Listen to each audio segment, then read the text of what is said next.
Welcome to another Trikke Tech training. I'm your host, G. Belesk. I'm not just involved with the tech support, I'm involved with the design and manufacturing of this machine.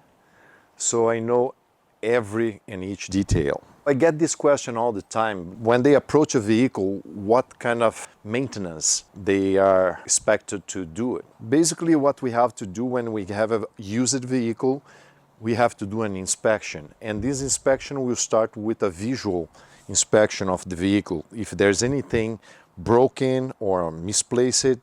So going around the vehicle, you will pay attention to here, these areas. If there are some scratches, you see here, probably hitting curbs. So these are just some signs that how the client is using the vehicle. Going around, you will look at headlights, if they are in place, these lights, if they are falling apart. You will look at the handlebar, the display, here, phone holder, and visually you will take a look and see if anything doesn't look right. That's the first inspection. So I will start with the tires. You have to release the parking brake, check if the wheels are spinning freely. The same for the front wheel. Yes, it's spinning freely. Now we'll take a look at the wear on the tires. This is a solid tire. What I have to see if there's any cut, anything that's wearing in a non-normal way. If you have an air tire, you will have to pump the tires. Make sure the tires are not flat. These tires are, you can see they are bald, they are sleek from the factory when they are brand new. This is the way it's designed. Because the Trikke has an angle, okay, a camber. It's 5 degrees camber actually. The tire runs like this. So it's natural that it will wear the inside where the brake is. You have to replace the tire when this wear is very accentuated, and from the inside of the tire you can see like the white cords. Or when you touch, it's very easy to compress. This is an air tire with a lot of wear. You can see it is already thin. Other thing, you can see these marks here. There was some lockups. When you do a lockup on the brake, it can make flat spots. So here will be the limit for this tire. It's not showing the cords yet, but almost. You see, you have more rubber on this side, but almost no rubber on this. So this is where you have to inspect all 3 wheels and make a decision if it's time to replace the tires. Usually you replace both rear tires at the same time. The front tire usually lasts much longer. The solid tire, you can see that we have some holes. These are control holes. When you cannot see these holes anymore, it's because you used up most of the material that are supposed to wear. So these are solid tires like this one, but these have been used for over 12,000 miles. This is the front one, it is still usable. It has some damage from the use, but probably you can get another 3,000 miles on this tire. The rear ones is the ones that will wear faster because most of your weight is in the back of the vehicle. You can see that inside of the tire is not totally solid. It has these pockets of air. So when I'm showing this tire, you can see that's just about to go through the first pocket here. And then it will start showing these other 2, just for you to know how things are inside. So this one passed the limit. This one is basically the limit when you need to replace the tire. If you replace the tires, always replace the pair on the back. But if you're replacing these 2, I will replace all 3. And replacing these ones will be 6 bolts. You remove the wheel, unbolt the old one, bolt the new one, reinstall, you're good to go. So we talked about tires, now we'll talk about the wheels. The wheel is basically the motor. So what you want to inspect on the wheel? You want to inspect this cable. This is an electric cable that runs the motor. So you want to inspect it here.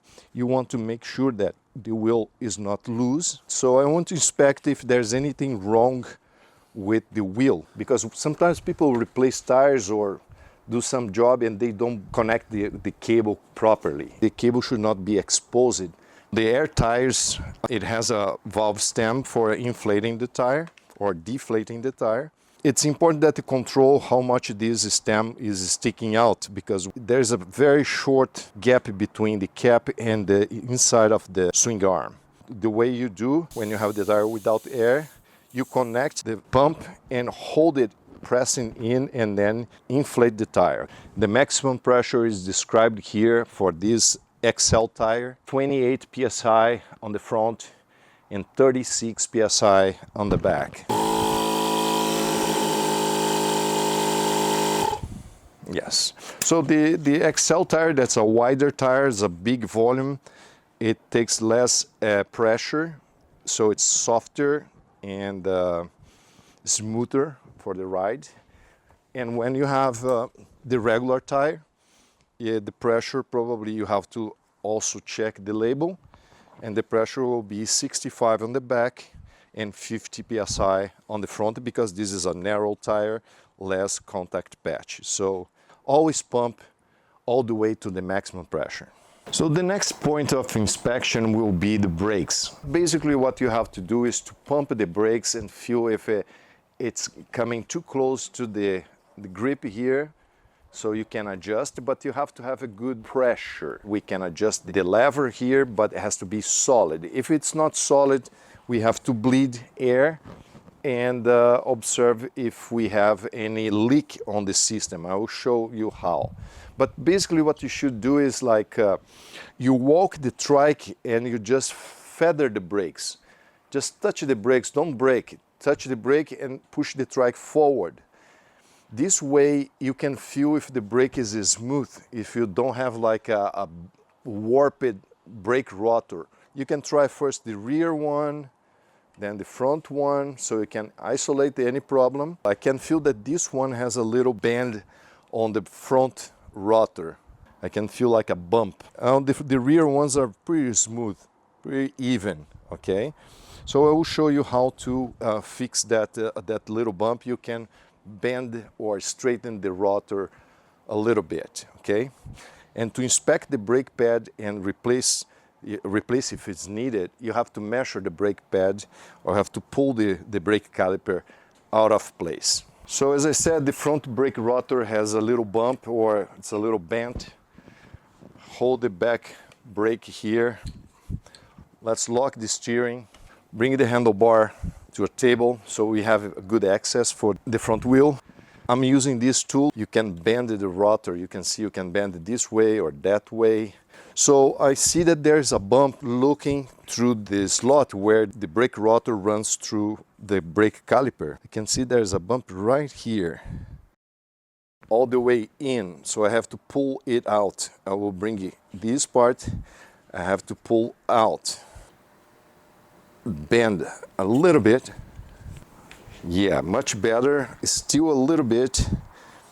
I have to do the same thing, pull a little bit more.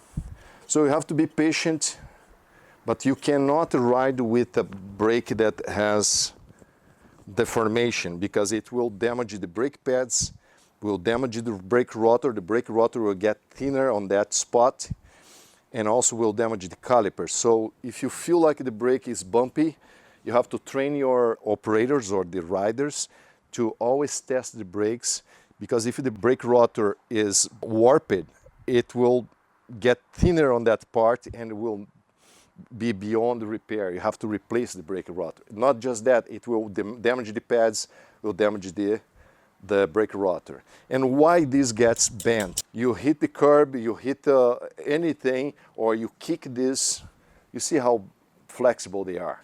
If you hit like a rock or anything, it will bend. Once it bends, it starts making a rubbing noise that you can feel. So you have to stop and fix, and this is the tool you're gonna use. Always you have to pay attention here if the bolts for the brake rotor, they are tight. It's a T25, so you can double check a few bolts on all wheels. Now it's time for us to check the brake pads. So the brake pads have this portion here, the friction material. Initially, you have kind of 1.5 millimeters. What you want to do, you want to use 2/3 of this, meaning 1 millimeter will be used and then the last part will not use. In between these two pads, you have this spring. The spring will kind of push the two pads apart. Another function of this spring is when you reach the minimum thickness, the spring will start rubbing against the rotor and make like a scraping noise, or like a metal scraping noise. So that is your indication that you have to replace the brake pads. But let's try to replace the brake pads before they go all the way down. And the way we inspect will be like this. You can use a flashlight and look inside of this area, and you can compare to a brand new pad and say, well, we have enough brake pad here, or we don't. Another way to check the brake pads is to pull the brake caliper from the bracket. So then I can inspect the brake pads in a easier way. But remember, then we have to reinstall the brake caliper and realign, and I will show you how to do that. So looking inside, I can see that our brake pads are brand new. Both brake pads are wearing evenly. Sometimes one wears more than the other one is because we are not correctly centered here, okay? So I will reinstall. Don't press the brake while you're doing this, because if you press the brake pads will get close together. You cannot insert here, and you will have to insert a tool and separate them. Be more work, okay? So don't use the brake. When you install here, you can see that you can move it in and out. So this is the adjustment that we will perform. Reinstall the bolts. Don't tighten these bolts. You go all the way with the bolt, bring it back a little bit, and then you see that the caliper is loose. So this is where you're gonna be here. You pump the brake, lock. So what's happening? The brake pads are pushing against the rotor, they are auto-centering this brake caliper. Now it's time for you to torque these bolts. A little bit here, a little bit there, and now you go final torque. Why I say this? Because if you torque one too much, the brake caliper will kind of get crooked here, and you will lose your alignment. Now you can release and test. You see, it's not rubbing, so it's centered. So we just inspect the brake pads here. So you can do the same inspection on all three. If you use a flashlight, you don't need to take it apart. Make sure that the brake pads are okay and even. So what's next on the brake? We have to adjust the brake levers. What we want is that you touch the brake lever here when it starts braking. Still, you cannot push the lock. And then you have to squeeze a little bit, and then you are able to push. This is the perfect way. It cannot be too easy, because then it will not have a good parking brake, or in a way that you cannot push this button. So if you turn this nut counterclockwise, it will make it easier for you to push this button. But if you go too far, it will be too easy and will not lock the wheels. If you do clockwise or tightening this nut, it will become harder to push this button. You get more brake, but you cannot go too far, because then you cannot engage it. So it's important to adjust here. In some models, you don't have the nut, you have only the rod, and you have to use like a 2 millimeters Allen wrench. You can move it. It is important that you adjust perfectly here, and you have a good parking brake. Not too loose, not too tight. So this is the adjustment of the two brake levers. Very important here, we have oil on the system. I already explained how the system works. It's a reservoir of oil, it's a pump, brake lever pumps the master cylinder. You have the hose that will carry the pressure to the calipers. The rear lever works on two calipers at the same time, and the front one goes straight to the front caliper. So we have the reservoir. So what we have to check here? First, we have to open this and check if the level of oil we have to top off, it has to be full of oil, okay? Second, if you notice that you have a low level of oil, is because the brake pads are worn out or there's a leak. I will show you how you can inspect a leak. You start from the top, because if you have a leak on the top, the oil will run down, and then you have oil on the bottom, but it's coming from the top. On the front of the master cylinder, you will put your finger here. It's coming dry, so there's no leak on the front, on this side of the master cylinder. Then we will inspect this connection here. There's no leak here, you see, put my finger, no leak between the hose and the master cylinder, okay, on this nut. You will do the same on the other side. Then we'll go down. First we'll probe this banjo connection under it, okay? And then the next one you will probe under the holes here, between the holes and the fitting, because there are two places that this connector can leak. Here, because there are two O-rings connecting there, what we call the eye bolt, and also between the holes and the fitting. If you feel that it's wet, that's the point where probably it is leaking. So there are three connectors here on this splitter. On the caliper, the oil can leak on the connection between hose and fitting, no leak. Between the banjo and the body of the caliper, no leak. The oil can come from here, that it maybe this bleed bolt was not tight enough. It can leak here, there's no leak here. And then it can leak from the inside. In between these two bodies of the caliper, there are O-rings. So it can leak from here, or it can leak because there are two pistons and each piston has a ring, like a seal ring. The oil can come from, so if it comes straight here to the brake rotor, is coming from the inside of the caliper, there is no fix. Let's replace the caliper. We can fix at the factory because we can open, replace the seals or the O-rings, so it's fixable. But I would say replace it unless you want to learn how to perform the job. Basically, you have to take it apart and pull the pistons and replace. It's not a very difficult thing to do, but if there's oil here, it's because it's leaking somehow. And sometimes it's a very simple one. It can be just the connection here. You replace the O-rings, put it back together, it's fixed. You can replace this banjo fitting. We have replacements, okay? This is easy because it's not the caliper, it's the fitting here on the hose or here on the banjo. But if it's the caliper, we'll have probably to replace the caliper. You will get a caliper filled with oil. Don't let air get in the line, just lock the brake lever. Part of the inspection is to check if the wheel is wet with oil. If there's oil here, we have to try to understand where it's coming from and fix it. Next point of inspection will be bolts in general. We will start with the steering column, meaning the alignment between the front wheel and the handlebar, and there are things in between. Why this is important? First, because you need like a solid connection between handlebar and front wheel. You cannot lose your steering. But sometimes because of a fall or the trike falls to the ground and hit the handlebar first, things can get off alignment. So I will show you how to get this back into alignment and make sure that everything is tight. So we'll turn the handlebar all the way to the left, 6 millimeters Allen wrench. I will torque these two bolts, make sure that front fork is well connected to the steering axle. So this axle, this shaft will run inside here and will connect to this first part that is the handlebar height adjuster, or HHA. And there's this clamp. First, I will lock the steering forward and I will look to the front wheel. If the front wheel is not aligned, I have to lose this clamp a little bit. I will move and align the front wheel with the frame and get the front wheel facing forward. Forget about the handlebar. I'm talking about the front wheel. So once I get the alignment that I want, I will torque this collar, okay, this collar here.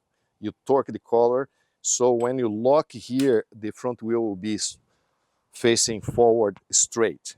The next point will be the handlebar adjuster. This bolt is very important. It has to be very tight, okay? This is what keeps the handlebar connected to the steering shaft. Make sure that this partition of this part is aligned with this ridge, okay? Make sure this bolt is very well tight. This one is not part of the connection, but it's what aligns the front wheel to the lock here.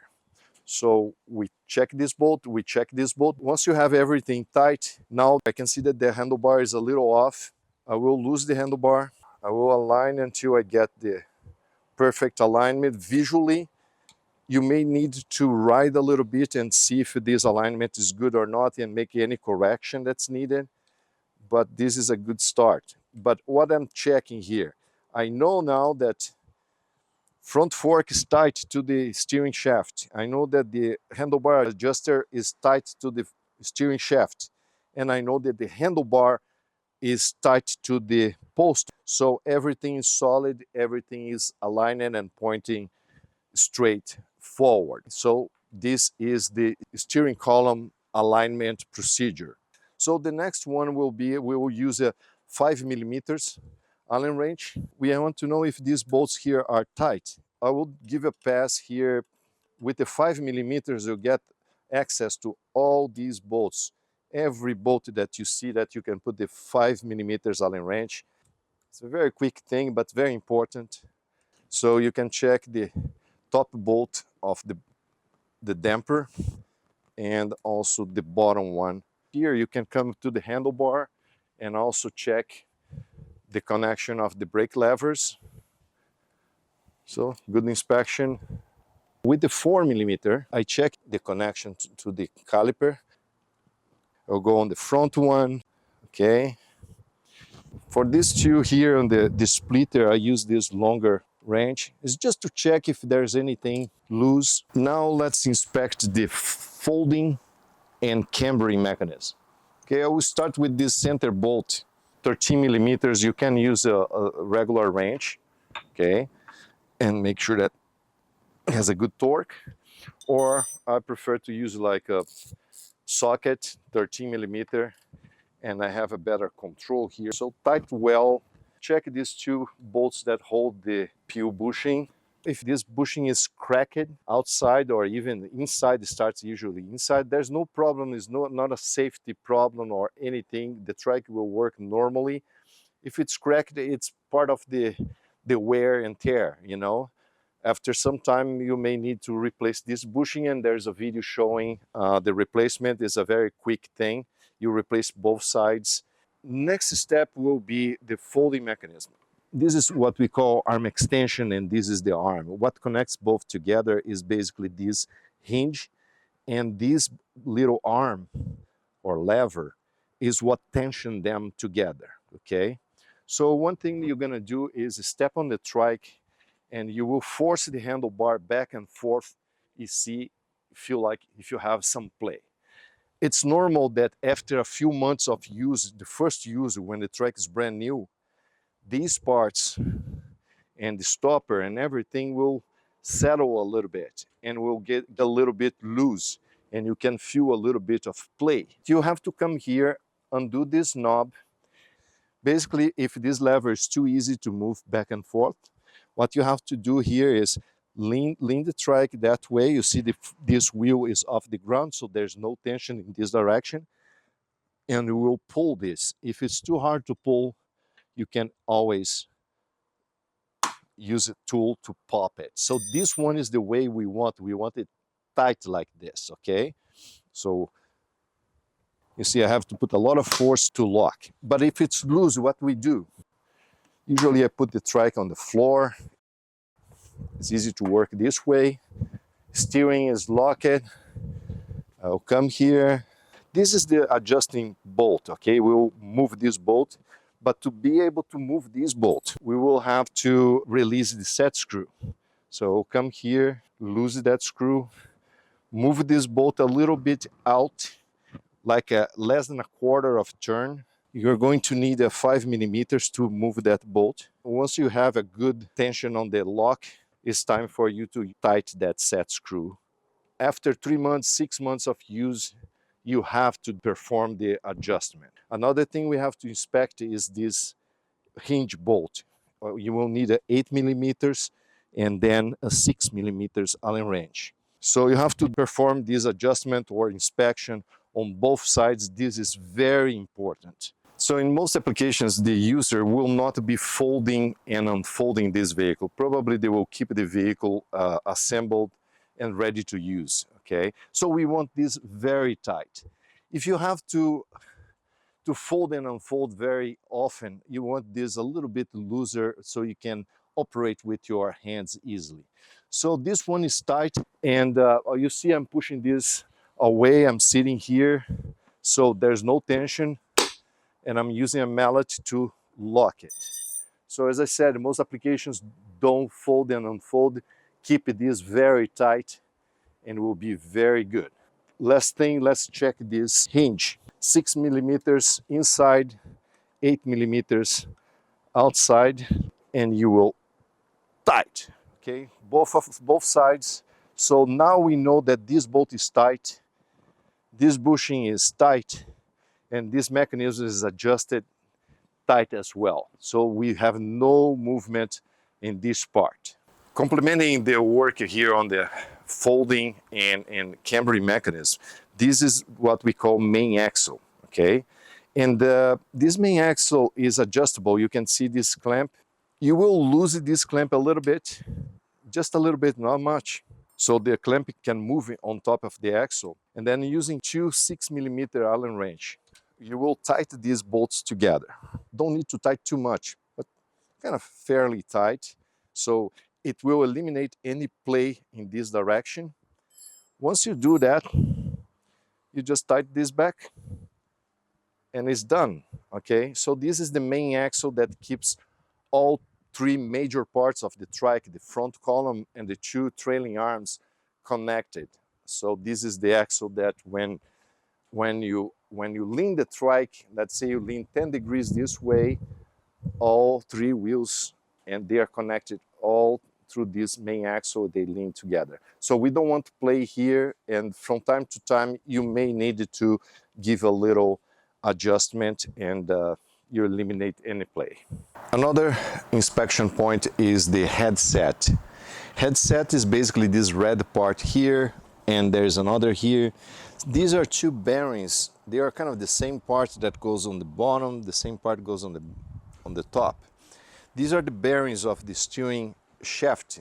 If these bearings are loose, you will feel some movement on the handlebar here or the column. Basically, what we are talking about is, this is the steering axle, here is the front fork, and here is the handlebar height adjuster. You have to compress them for them to work without play. What compress them is basically this clamp. So this clamp has three different functions. One is to compress the headset. The second one, these little wings here, is basically where it stops. It goes like 80 degrees each side and stop on the stopper. And the third function is to lock the steering. You have this lock. It locks in three different positions. You can see three different slots. But we are talking about here is basically if this headset is loose, you can feel some play, and I will show you how you test it. Basically what you have to do, there are different ways, but basically if you lift and drop it, and you feel that there's some clunk noise from here, or if you feel that it's a play here, there's a way to compress. You will have to remove these parts, release this clamp, and there's a method to compress, and we have another video showing how to compress the headset. But it's very important. You don't want that every time you hit something it makes a clunk, clunk, clunk noise. We'll explain how to check the front fork if it's working properly, okay? Basically the front fork will compress and rebound slow. Compress fast, rebound slow. This is why, because this damper doesn't allow the springs to spring back faster. It has oil inside. So this side has a damper and this side has a spring.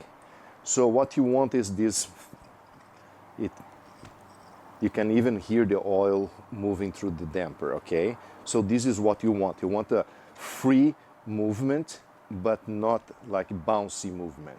Basically the only thing that can go wrong, the damper busts the oil seal, and then you can even see oil coming from the bottom here. If you compress and it bounces quickly, is because you have to replace this, and there's a video showing how to replace the damper. So this is the way you test the front fork. This is the rear suspension shock. Basically what can go wrong is a leak of the hydraulic system. There's a seal and that seal can bust. You will feel like oil coming from the bottom of the shock. Same thing as the front one, you compress and it has to rebound slower. cannot like bounce like a spring. You have to probe here. If you put your finger here and there's oil, is because the shock is not working properly, it lost oil. Another way to check is compress fast, rebound slow. You feel the difference between the two.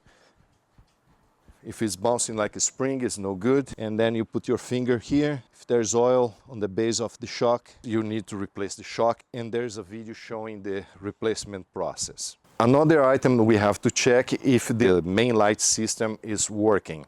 The battery sends power to a 12 volts converter. And this converter has 3 outputs, 12 volts output. One of them go to the main lights. What is the main lights? Main lights means these markers here on the front, these yellow markers that also work as a turn signal. The 2 headlights, it has a square market plus headlight. The back lights here connect to the same system, left and right. They work as running light, turn signal, and brake light. Here on top you have the switch with the 4 buttons. I will turn on this system so you can see. So when you push here, both headlights will turn on, and you know because you're seeing this blue LED. So turn off. This turn signal to the left, turn signal to the right. This horn, beep horn, is part of the main light system. Also in this model, that is the XL model, it has switch that you can turn off all the main light system. This is basically for you to ride stealth, because by default when you turn on the battery, all these lights are on. You cannot turn it off. You can only turn off the headlight, okay? But you cannot turn off the running lights. Here gives you that option to turn off the power to the main lights, meaning it's a stealth mode that you can patrol without lights. Sometimes it can be important to not be seen. On the main lights system, what can go wrong? If you have a light that's not working, one of them, you can test kind of replacing the lights or checking the connection between the light and the main harness. If one of these are not working, the other one is working, probably you will have to replace this light. Same for the horn. Sometimes the horn is just compressing and touching the frame. The sound will be, you see. So you can just pull these and bend back and it will work. For the rear lights, things that can go wrong, it can be disconnected here. That's the connection between the harness and the rear light. It can be maybe disconnected under the controller box. These 2 connections, and the cable goes to the rear fender that has the lights. So can be disconnection here, and there are other points of connection like this one. This is a connection between the lower part of the trike and the upper part comes to the switch. So it's another point that can get disconnected. So you have to check all connections and identify which component is not working. You have to have some extra components to try and see if that is the light or is the cable. Also, we will check the emergency light system. Emergency lights basically has its own harness. For this model that is the 72 volts, we use 7 lights, 2 on the sides of the decks, 2 on the side of the front column, 1 on the back, 2 on the front. There's a switch here on the handlebar with the 2-button switch. First thing you have to see if all lights are flashing together with the same pattern. Okay, if they are not flashing the same way, some lights are flashing different. The bottom button here, you hold this button for a while, takes you to the pattern number 1. There are 17 patterns. Every time you touch here the bottom button, it will change to a new pattern. Once you choose the one that you want, let's say the one that we want is this one. You use the top button here to turn on and off. Every time you turn on, it will be that chosen pattern, okay? If one light is not working, that light can influence everything else. Nothing will work. So a way for you to troubleshoot this will be to disconnect. You see the connection here. You come here and disconnect this light, test. Disconnect another light, keep disconnecting the lights until you find which light is giving you trouble, okay? This is one system, is separate from the other system, other lights, so you kind of more like targeted when you are working on only emergency lights. So it has its own harness. We want to check the handlebar components, if the adjustment is easy. And when you close the clamp here, you have to be tight when you're finishing clamping. If it's too easy or too tight, there's a finger nut here on the other side that you can make it looser or tighter. Sometimes you cannot move with your fingers, so you can use pliers to move this nut, but a little bit that you move makes a big difference. So this is the perfect way. So it's loose, and when you tight halfway, it stops, and then you have to really force it so the handlebar will not move up and down. We have to check if this part here is not coming off. It's normal that it will move here, but not on the front. Check the display is well connected here. The function of this phone holder, okay? If it's tight, these two bolts are tight. If it's too loose, too easy to turn, this is loose, the only thing you have to do is to go on this nut and tight a little bit, 10 millimeters range, tight a little bit, and now it has to have this friction here. And also you can replace this rubber band if needed. Still on the handlebar, we have this spotlight. It moves up and down. It's flexible. What keeps it in place is basically this rubber band. So make sure that this is tight, this bracket is tight, and you know, this rubber band is working correctly. And of course, if this light is working properly. So important here, this light and the siren, they work from the same 12 volts line. These are the connectors, one for the siren and one for the spotlight. And this is a kind of a DC connector, very easy to disconnect. Sometimes it can come undone, then things are not working. So you have to look here. Once it's connected, we have to test the siren, check if this pad is well connected to the handlebar. We use a double face tape, okay? If you need to replace it, it's not well connected, you have to remove, put a new double face tape and glue it, stick it against the handlebar. So we'll test it here. This is the function of air horn. Okay, all working. So we'll come here to the front and check if the siren is, you know, tight to the bracket. This one is okay, it has some flexibility here, this is normal, but cannot be totally loose. Check these two bolts with 4 millimeters Allen wrench. Check these two bolts the same way, so we know that these brackets are holding these two components really well. Still on the handlebar, things that we have to see is if the grips, this is a grip with the two clamps, if the grip is well tight, is not moving. If these ends, the bar ends, you can test like this. If it's turning, you need to tighten this bolt. Same thing on this side, two clamps for the grip, and the bar end has one bolt in the center. Also, we'll check the function of this bell. The bell, sometimes when the trike falls, is the first thing that hits the ground. If you need to replace the bell, it's one Phillips screwdriver. You just remove here and the bell will come without the need to remove everything here, okay? So let's check these switches. That's 4-button switch, that's for the main lights. This 2-button switch, that is for the emergency lights. See if they are well tight to the handlebar. Make sure the cables are not interfering with the brake lever. On this side is the same thing. We have the button pad for this X6 display, that's the color display. Some versions don't have this display, have an X3 display, that's a simple display. It has its own button, so you don't need to check this pad. But make sure that the pad, you see this pad is loose but not too loose. I can move it. Maybe I need to tighten a little bit more. It's 3 millimeters. I will tighten a little bit more and it will not move.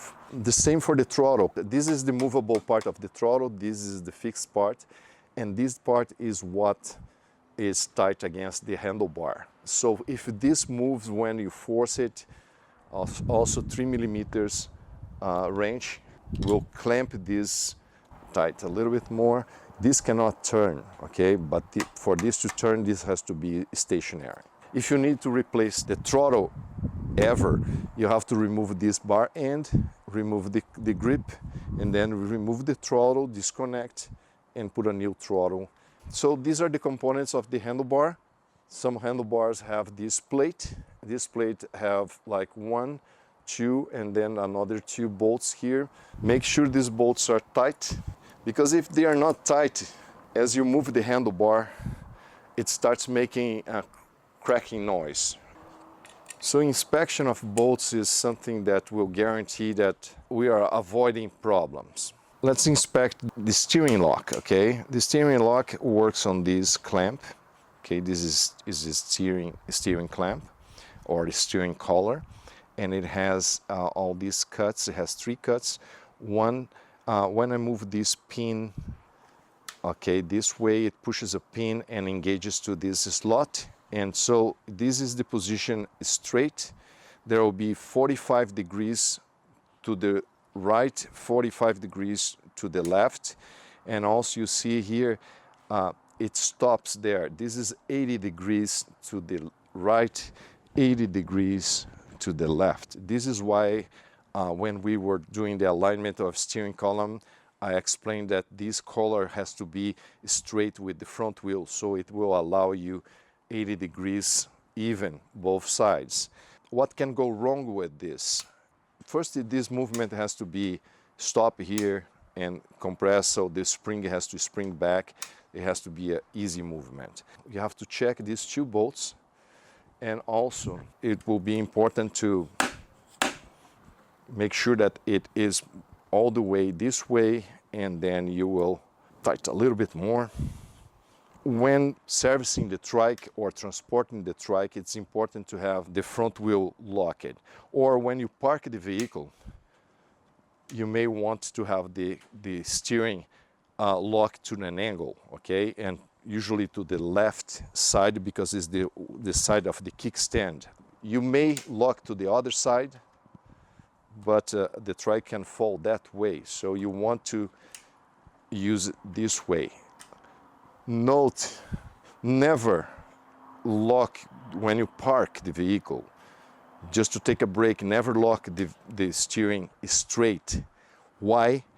Because you will get back on the trike and you will start driving and you will forget about this. When you need to make the first turn, it will be locked. And we have had some accidents this way. So when you park the trike, lock it this way or don't lock at all. Okay, just put the kickstand and okay, this is the use for maintenance or transport. You lock it straight. For parking, you lock an angle, okay, or never lock. This is the battery and this is the battery lock, okay? So let's understand how things work. This lock is basically actuated by key. We have here on the battery a little hook to this bolt, and we have a leash cable, a steel cable leash here as a safety, a secondary device, okay? The main device is this lock that has a dead bolt here. This dead bolt will get into this hole. So when I turn this way, you can see here, let's show in under, this dead bolt is exposed and it's locking against the hole in the battery. When I turn counterclockwise, it releases the battery. Another thing, there's this rubber pad that the battery will touch this pad, and then we will push the battery a little bit against that pad to give some tension, okay? So when we lock here, there's no play on the battery. What you have to look for? First, you have to look for this, if this bolt is tight, and this cable will engage against the, you see? If you cannot get like a easy engagement like this, you may need to kind of move things and put the battery there and pull the cable. So this is a safety, is not locking the battery, but the reason we use this is when you turn the key, the battery will not fall on the ground, okay? It has a secondary release there, okay? Once you put the battery here, you want to engage the cable, and then you have to push the battery against that rubber pad, okay? And once you get against the rubber pad, can you see that you can move the battery side to side? So you want to move the battery to this side, and then you lock. It has to be an easy lock, but when you look in between the lock and the battery, you don't want to see a big gap. You see that the battery has this ramp, okay? And this is also in an angle. So they will match, but I don't want to play or gap between these two. As it goes closer, you can see there's no gap. Why we don't want gap? Because we don't want this battery moving up and down, okay? Also, make sure that we don't have anything here like a bolt or any little rock or something that when you try to sit the battery will sit on top of that thing and then will not engage here because there's something on the bottom. So make sure that it's free, okay? This connector here is not broken. These bolts are totally tight, because if the bolt is sticking out, it will interfere with the bottom of the battery. So everything has to be free here. The battery sits on the tray, engages with the safety leash, and we lock the battery in place. If you have a gap here, the battery is a little bit loose, or if you cannot engage, the battery cannot go all the way to turn the key, it's very difficult, you're fighting here, it's possible to adjust this lock up and down. And the way you do, you have two bolts here and two nuts on this side. You will lose the nuts, so this lock is loose, you can move it back and forth. Bring the lock all the way up, lock the battery in place, push the lock down against the battery, and then you tighten these bolts and tighten the nut. So then this way you are adjusting the lock, okay? You don't want to play, like I said, a gap here. You don't want to when you a condition that you cannot lock because it's too tight. So two bolts, two nuts, move it up, install the battery, engage, lock, push the lock down, and then you tighten the bolts, and there's all good. This is the way you want. Easy to lock, unlock, but no play. Pay attention to the headlights. Do you see here they are bent because it's easy to bend this bracket, and they are not pointing the right way. So you can swivel back and forth. If it's too easy to move, you can tighten a little bit, point this light the way you want. The same for this one. We want them even. Turn on the headlights, so it should be projecting 30 feet away. It should be projecting lower than this, okay? But you can adjust here, and you want these two brackets even. Part of the inspection is to make sure that all cables are properly routed, held to the front structure through these clamps. So this loom of cables, they are wrapped together. So we have to keep everything organized in a way that will not get pulled and disconnected. So it's very important that you use common sense here. You see that some of them, we even zip tie them together. There are two different zip ties.